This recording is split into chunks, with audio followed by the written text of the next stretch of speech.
Hi friends, మరొక వీడియోతో మీ ముందుకైతే వచ్చానండి. ఇదేందా అనుకుంటున్నారా? జున్ను అండి. ఇది ఆవిరి జున్ను ఎలా చేసుకోవాలో చూపిస్తున్నాను. ఆర్టిఫిషియల్ అండి.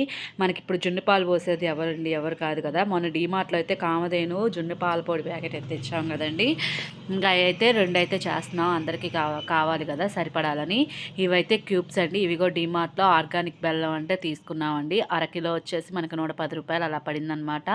ఇప్పుడు దాన్ని మెత్తంగా కొట్టేసుకుంటున్నాను. మామూలుగా పెద్ద పెద్ద అచ్చులైతే చాక్ తోటి తరగొచ్చు, కాకపోతే మనకి ఇది చిన్న చిన్నవి కదా, భలే స్మూత్గా ఉందండి. బెల్లం మాత్రం ఇట్లా పట్టుకుంటేనే నలిగిపోతుంది. మనకి స్వీట్స్ తింటాం చూడండి, అట్లా ఉందన్నమాట.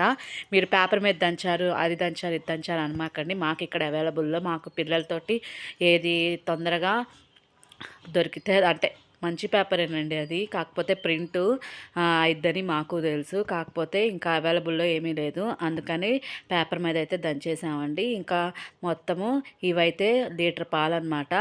మనం పాలని కాగబెట్టకూడదండి, పచ్చి పాలల్లోనే బెల్లం మొత్తం కరిగేటట్టు చూసుకోవాలన్నమాట.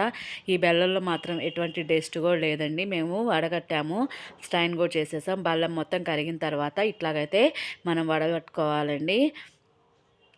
చూడండి, అసలు ఏమీ లేదనమాట. పిల్లలతోటి సండే కదండి, పిల్లలు కూడా అందరూ ఉంటారని ఇంక ఇదైతే ప్రిపేర్ అయితే చేస్తున్నాను అనమాట. ఇప్పుడు వీటిని కూడా అదే జున్ను పాల పొడిని శుభ్రంగా పాలలో కలిసేటట్టు కలుపుకోవాలండి, ఉండలు లేకుండా. ఇలా పోస్తూ కలుపుతూ ఉంటే తొందరగా కలిసిపోయి ఉండలు లేకుండా కలిసిపోయిద్ది అనమాట.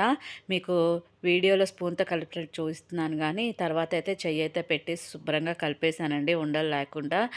తొందరగా అయితే టైం అనేది సేవ్ అవుద్ది అనమాట. చేతులతో కలిపితే స్పూన్తో అయితే కొద్దిగా లేట్ అవుతుంది, కరుగుద్ది కానీ కలిసిద్ది కానీ కొద్దిగా అయితే లేట్ అవుతుందండి. నా వీడియో నచ్చితే సబ్స్క్రైబ్ చేసుకోండి, పక్కనే ఉన్న బెల్ ఐకాన్ని ట్యాప్ చేయండి. ఎప్పుడే వీడియో పెట్టిన నోటిఫికేషన్ వస్తుంది.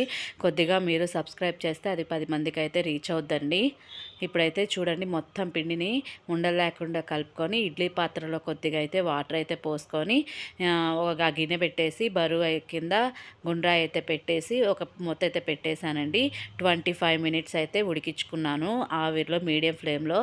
అయితే 2 టైమ్స్ అయితే చెక్ చేసామండి ఈ 20 మినిట్స్లోనే. ఇంకా మాకైతే 25 మినిట్స్కి అయితే బాగా వచ్చిందనమాట. నా వీడియో నచ్చితే సబ్స్క్రైబ్ చేసుకోండి.